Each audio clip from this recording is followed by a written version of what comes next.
21 तारखेला आहे सूर्यग्रहण, परंतु हे सूर्यग्रहण आपल्या भारतातनं दिसणार नाही आहे, म्हणून वेद नियम सूतक पाळायची आवश्यकता नसते. परंतु काही लोकांना असं वाटतंय की आपण पाळावे, तर तुम्ही पाळू शकता.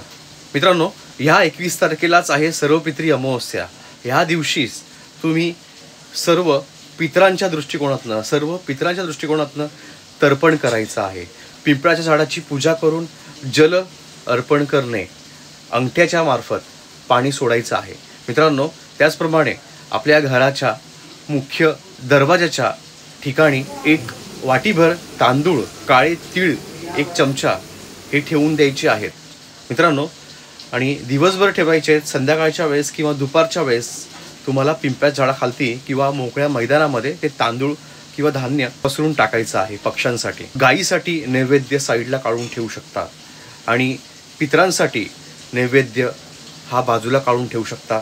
तुम्ही जेवण न करता उपाशी राहून हे करायचं आहे, लक्षात घ्या. आणि नंतरच तुम्हाला जेवण करायचं असतं. पितृ पक्षातला सर्वात शेवटचा दिवस आहे. ह्या दिवशी सर्व पितर हे तुमच्या तर्पणाची वाट पाहतात. पितृ पक्षामध्ये, पितृ लोकामध्ये जल उपलब्ध नसतं असं म्हणतात मित्रांनो. म्हणून ह्या वेळेस तुम्ही एखाद्या गरजूला जर का मदत केली आणि राशीप्रमाणे तुम्ही दान कराल तर अत्यंत लाभ मिळतात. राशीप्रमाणे काय दान करावं हे तुम्हाला मी माहिती कॅप्शनमध्ये देणार आहे. धन्यवाद.